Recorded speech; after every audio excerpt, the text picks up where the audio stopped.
Here are my general feelings towards some girls.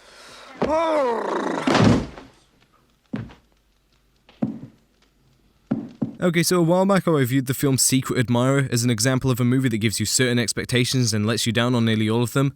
Well, Secret Admirer is a godly masterpiece compared to the confusing and mind-numbing experience I just had. Now, let me get one thing straight. Maybe you enjoy this film or like this film, it's probably not even a bad film. Maybe if I had gone in with the knowledge as to what I would receive, I would have enjoyed it. But this film is really not what it says on the tin. Okay, first off, this film comes listed under the genre romantic comedy, and usually there's a little something films like this have in them. It's called comedy. Second of all, listen to this plot summary. While on Christmas break, college student Michael, oh look at that, journeys to Quebec City to spend time with his attractive girlfriend Gabriella. Not long after he arrives, Gabriella breaks up with him, but her two equally gorgeous sisters waste no time showing romantic interest. In the meantime, Michael is left to deal with Gabriella's eccentric grandmother and offbeat father, an academic who spends most of his time naked. He begins to formulate the kind of film you'd expect to see. You've got the genre romantic comedy, a film poster that has big red block text, which is essentially a comedy staple by the way, the guy from Can't Buy Me Love, and I don't know, some girl something, can't think of who she is, like who is that? And finally a plot summary with lusty sisters, a weird naked dad, and crazy old people. Now I think I'd be correct in assuming there's likely a certain sort of film that you're now expecting. You know, some sort of raunchy comedy with dumb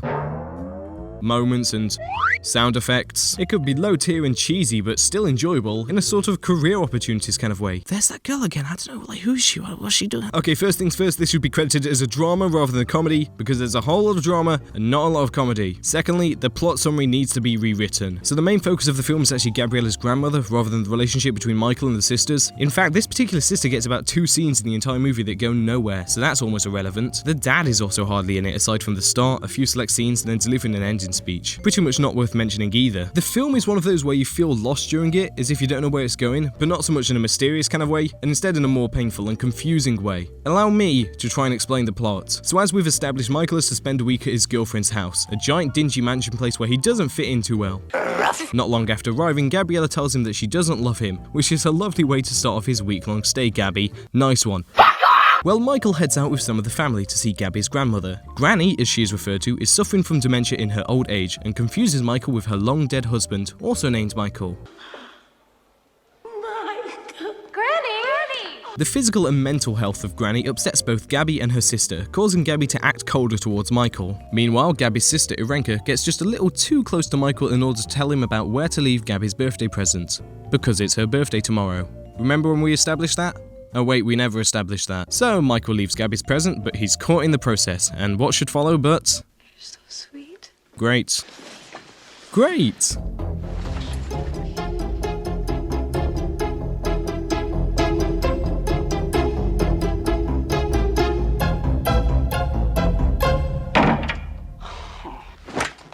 Great. So brief but awkward scene ensues in which Michael is basically told don't dick the Connolly, and then for literally no reason they go ahead and attempt to do the exact opposite of what they were told. Aren't you guys meant to be broken up? What are you doing, Gabby? Hey, hold on, how old was she when they filmed this? 16. Yeah, great, fantastic. Stop! Fucking stop! Well, Gabby is led into what was actually a surprise party for her, leaving us with a nude Michael running around trying not to get caught. Spoiler alert, he escapes, but he has to climb through the snow to do so. Oh. Ow, ooh. Mikey? I don't know. He was just chasing me. Probably went back upstairs. He didn't have anything on.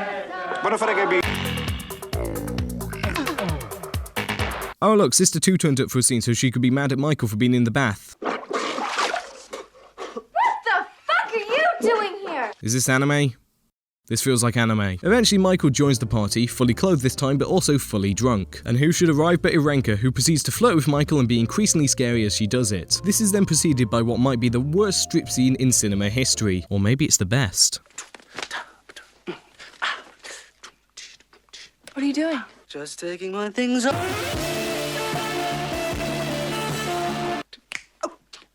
What for?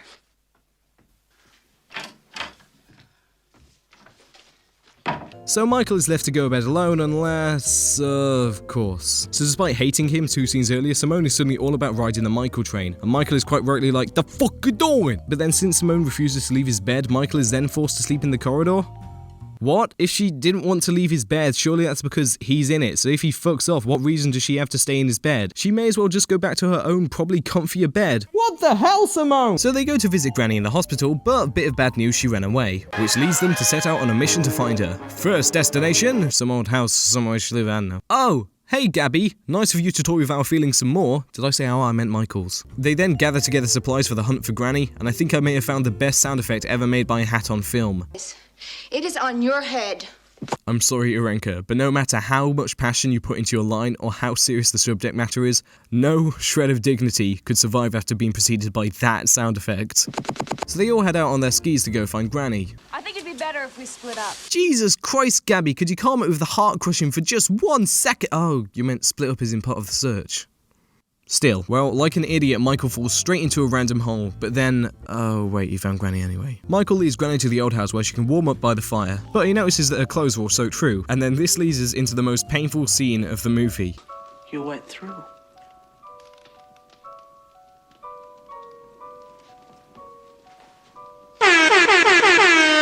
Look, okay, maybe you see the scene as some kind of beautiful tender moment, but honestly, all I could think of throughout was that Gabby and Co were gonna burst into the scene and be like, Michael, what are you doing with my naked grandma? Thankfully, that doesn't happen. Well, Gabby does return, and this leads us straight into biggest female mindfuck of the year! I have almost no words for the scene that you're about to witness. So Michael has scored extra Gabby points for rescuing Granny, and the two of them are making out because of it. And then, this happens. I don't love you anymore. What if God was one of us? And then, if that isn't enough, check this shit out! Shouldn't I be the one who's upset? You're so sweet. What the fuck, Gabby? You are officially Worst Girl 2016! Or 1988. I don't think I've ever encountered a bigger cock tease than you. Fuck you, Gabby! So later on, Irenka goes to talk with Michael at the fire, and for some reason all her dialogue sounds like she has no idea what she's talking about. And in the morning, Daddy found us asleep in front of the fire, and he was all curled up around my chin. I have crippling depression. Then this happens. Why? Why did you kiss him? Michael, why did you let her do that? They did it again. What is going on? So the next day, the rest of the family turn up, including Simone. Remember her? Don't worry, the script didn't. I'm not gonna go, okay? I'm really tired. Oh, bye. Why were you in this movie again? Also, why does the father kiss his daughters on the lips? Also, why are you insane? So Gabby and family head off to ski while Michael is left at home with Granny. And while sticking about in the snow, he makes an interesting discovery. Granny's old shoes. Oh, and then Michael and Granny share a tender scene together, and I didn't want to mention it in the review because there's not much to say, but I knew someone in the comments would be all like...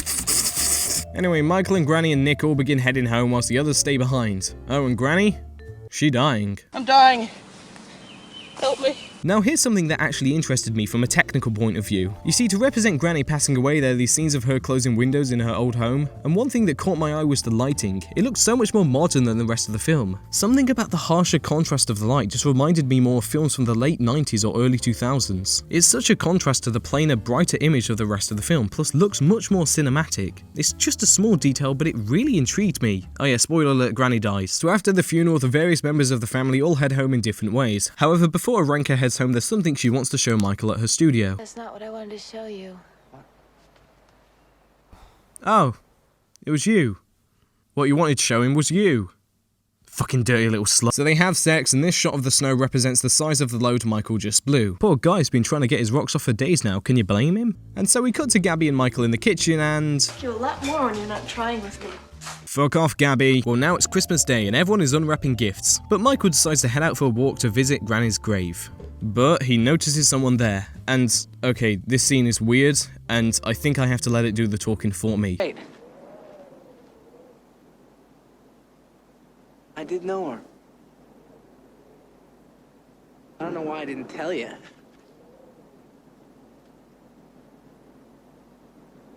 I loved her.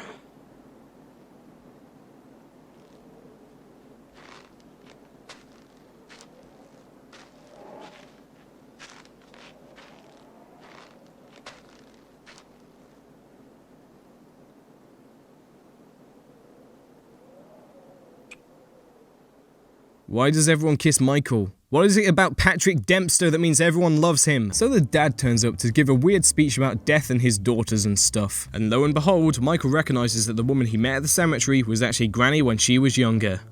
I have no idea how that works, and apparently neither did the writers because it's just left like that. So Michael finally heads home and says goodbye to all the girls at the airport. Gabby manages to sneak in one last tease just to make us hate her even more. Well, they all part ways and Michael discovers that he still has Granny's shoes with him, so now he'll have part of Granny with him wherever he goes. 'Cause he loved her. Then the film ends. So... yeah, Some Girls is a weird film. A film that promised me one thing and gave me another. Like I said, the film likely isn't horrific, the performances aren't particularly awful, the film isn't cheap or tacky looking, and it has a story that at least does things. However, the tone is all over the place and the film can't seem to decide what it wants to be. Overall, it's not a film I can enjoy. Not to mention Gabby might be the worst thing in the history of cinema, if she didn't look so fucking good. Overall though, would I recommend Some Girls? No.